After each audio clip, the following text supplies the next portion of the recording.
Managing Day to Day with me, Christina Laster, and National Parents Union. I hope you're all well. I hope you're all thriving. I hope you had a wonderful break with your loved ones yesterday and over the weekend. Hello to America's beautiful children. We love you. And so today I have with me a very special guest who's near and dear to my heart, my daughter, Anaya Laster. Go ahead and tell people who you are. Hi, my name is Anaya Laster. I'm the daughter of Christina Laster. and I'm 14 and I do art. And so, I wanted to take this opportunity for those of you that are, friends on my page or watch my page at Wise Society. I often post my daughter's art. And I wanted to just talk about that a little bit more and why I love creativity and allowing her to experiment. But I do have to say that during the time that I had her in traditional public schools, my daughter had the desire to draw during the day, just freely draw. And that was something that I had to battle for her to be able to do. It was a part of her mood regulation coping strategy, just making through her 6.5 hour day at school, that she would be able to doodle, draw her, creativity juices flowing. But unfortunately, that was not something that she was allowed to do. And so ultimately, I am glad that I said, enough of this. I'm going to protect my children's creativity. I'm going to protect their innovativeness. I'm going to protect their brains. I'm going to protect their emotions, and I homeschool. And so, I really do like what art offers, because you can put into your creative expression all kinds of historical context. That's what murals does. And so today I'm going to allow her to talk about what her creative expressions are and why she draws the things that she draws. So go ahead and talk about what you love drawing most. I love drawing animals most because, animals symbolize, to me, animals symbolize peace because they're innocent and there's nothing they could do wrong. Well, nothing they could do wrong, and they're peaceful, and it's just calming for me. And I draw animals just because I wanted to be extreme field zoologist, so that's what I do. So the first time that I noticed that she had this gift and this talent was when she was able to hold a pencil. And I would see wow, she's drawing these amazing things. And they had, just every single aspect of it was very detailed. And so I continued to allow her to walk around with a pencil and a pad and be able to just create. And she really didn't like utilizing coloring books, because she creates her own things. And so her desire, I think, for being a field zoologist is based on what she sees in nature, and what she's experienced with animals, which I allow her to draw. So show what your start looks like, your sketchbook. Okay. So she's going to share her sketchbook and talk about what her experience is. So what I do first is I always start off with drawing. Okay, hold it up a little bit. I always start off with drawing the eyes to the animals, so I can practice the eyes and get the eyes down, because most of my confidence is in drawing the body, and the eyes are you have to get the eyes to a perfective or accurate position so it could look right. And then I go off to starting the head. I don't know if you can see that. So she started with the eyes, and since she's fully confident in her ability to draw the body. So, and then after I do the head, then I put two and two together and add details. And then when I'm confident in that, then I move on to bigger stages where then I bring in the canvas and the paints. Wow. And so I watched her draw and sketch this yesterday. And what I saw was like she was looking through a whole bunch of like pictures online of animals, that she was inspired by this movie that we watched. What was the movie that we watched? And there was like animals. Oh, Lion King, the live action. Oh, we were watching The Lion King. The version that I do not like, that weird one, right? That it's like live or something. I'm used to the cartoon version of The Lion King, and they wanted to watch the live action, whatever, I don't know, weird Lion King that I do not like. And so anyway, she got inspired to start to draw. And so what she did was, again, she says she started with, let's go back, and I want to show you how that progressed. She started with the eyes because she says she's fully confident in her ability to do the bodies, right? And so she then created the sketch on paper of the body to make sure that it was right, I guess. I watch her do this, so this is something that, you know. And then she moved to this step, which is detailed, you know, making sure that those cheetah prints are right. Wait, that's the one in progress. You guys could tell I am not the artist here, but I appreciate it. And then it came to this. And that, to me, is amazing, watching her get to this step after she gets to after she does the other steps, and she has her process. And so I just give her the paints and acrylics and the canvases. As a matter of fact, these canvases came in last week, and she was like, oh my God, I love these canvases. And away she went. So talk about your other picture that you have here. Well, this is the cat I painted on this canvas. It's a cat with the yarn basket in the back. What inspired you to do this? Well, I was just sitting on the couch and I was like, I'm just gonna draw a cat. And it turned out from the cat to the yarn basket and then to the painting. And sometimes, like, it just, when I start drawing, I just go with the flow, I guess. And that's nice. You know, I know that you when you first got the canvases, that was like one of your first projects. And then you were like, oh, okay, I'm gonna do something else. Okay, go ahead. And then I painted this bear with the writings Laster tribe on it. And what inspired you to do that? My dad.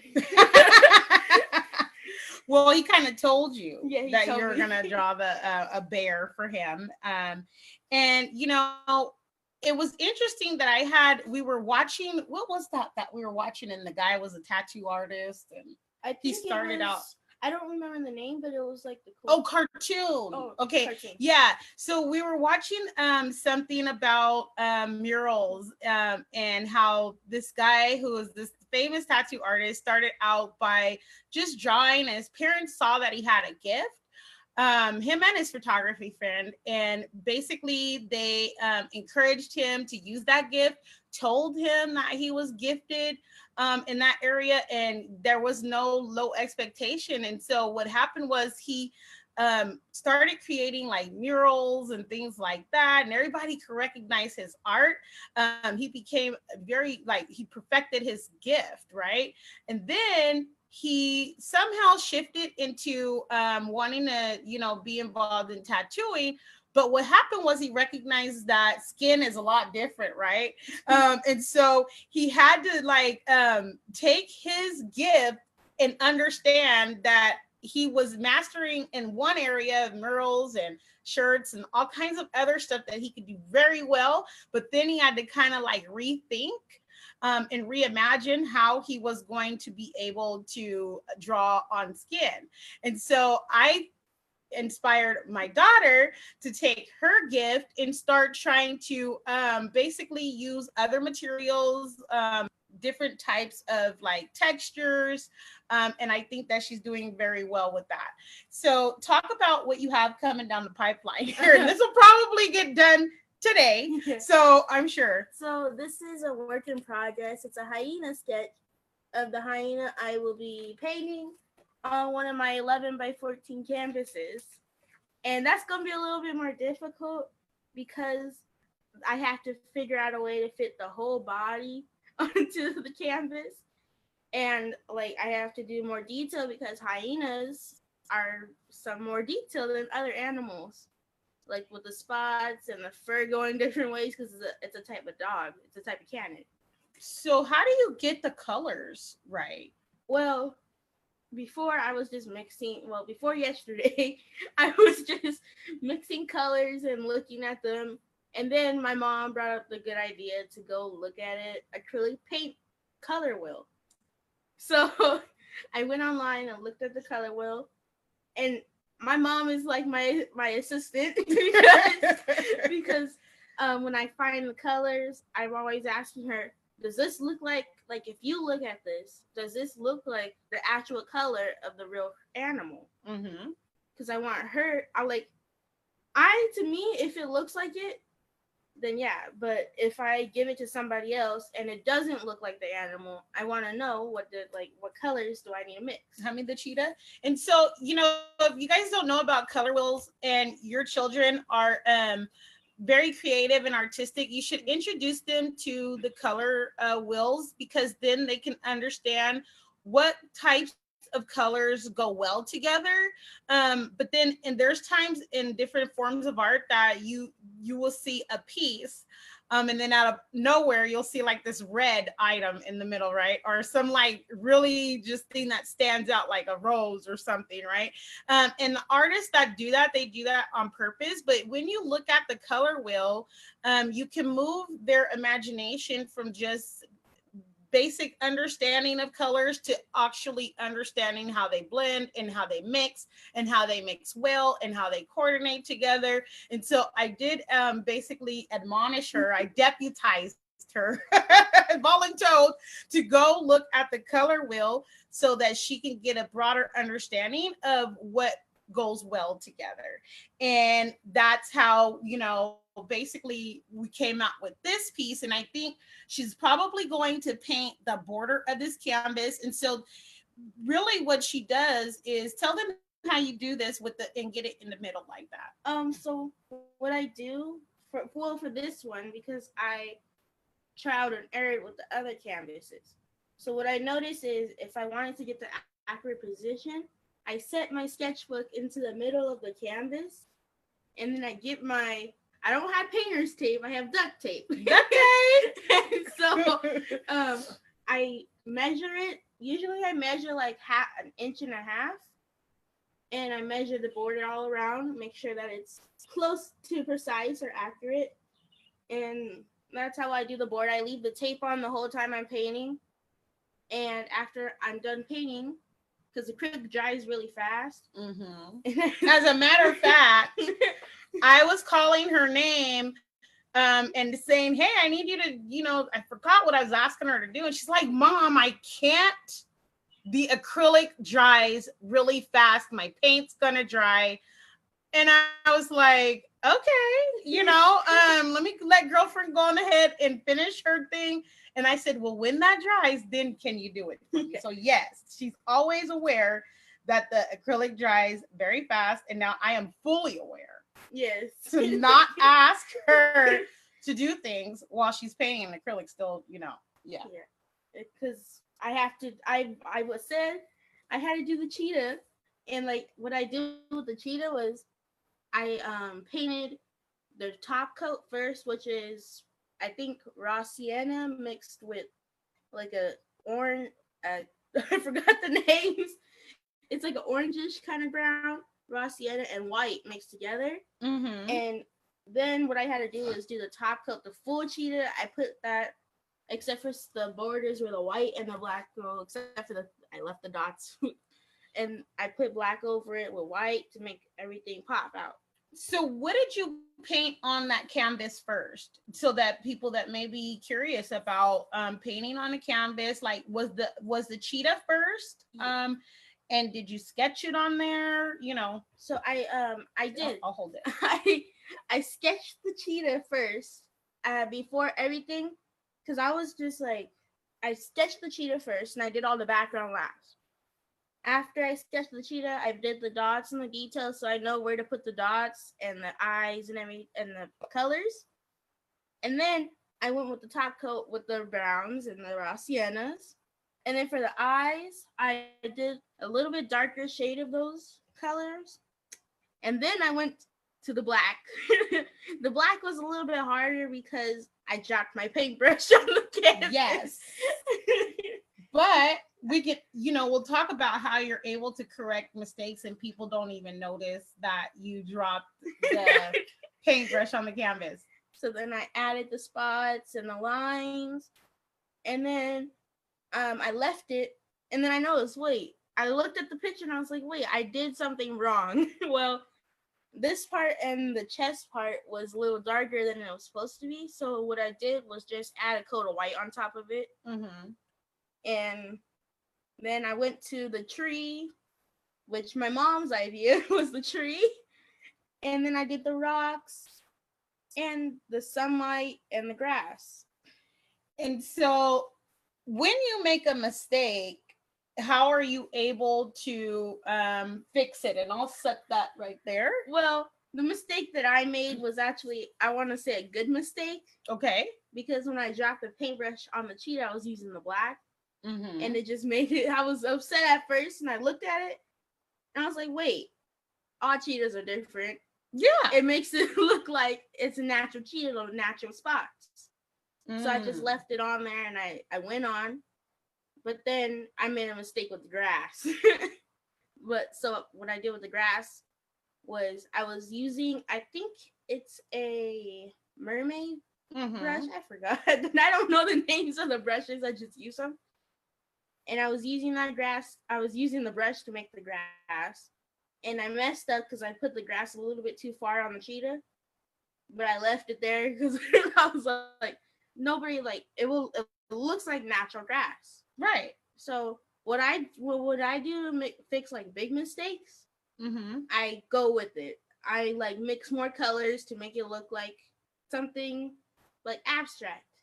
And so making those mistakes and being able to maneuver around them and fix them, and no one can actually tell that you made those mistakes. How does that help you as an artist the next time? It helps me learn not to drop the brush on my canvas.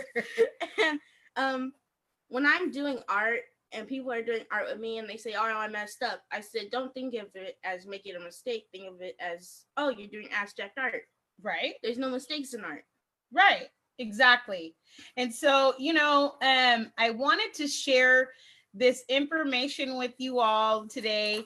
And my daughter's heart for art, because whatever it may be that your child likes to do, allow them to master that, allow them to experiment with their talent, their gifts and abilities, and they will, you'll see them flourish and prosper from that. And so I hope that, again, that you're all well. Is there anything that you would like to share with regards to what you have upcoming projects? I see that the Lion King really inspired you. We got a hyena coming next. We'll keep you posted. But is there anything you would like to share to maybe other students that are watching? Well, if you don't do art, then you should just try a form of art like singing or dancing. And if you do art, just remember, don't get mad. It's a technique made for calming. And if you have writers or drawing block, then you should probably like sit down and watch a movie, look for references on the internet, or just go outside and look at the animals or everything around you. Good advice. And so you heard it from the artist, Anaya Laster herself, my daughter. I am so proud, and I'm very happy that she's able to make these wonderful things that I can enjoy around my home. Everyone needs something beautiful to look at. And so thank you for watching. We will see you again tomorrow. Here, you have been watching Managing Day to Day. Sorry, I'm kind of tongue tied. That 3-day weekend almost got me, didn't it?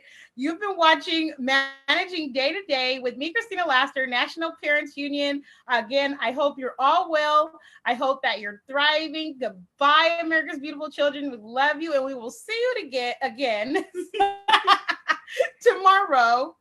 Same place, same time with Managing Day to Day. And don't forget to tune in to other shows that we also have throughout the day on the National Parents Union Facebook page. You can find those shows and those wonderful guests with all the lovely information that they have to share, relevant information. And also make sure that you read the Family Bill of Rights, which you can look up on the National Parents Union website, and tell us what you think. We'd like to hear from you. All right. Talk to you soon. Bye-bye. Bye.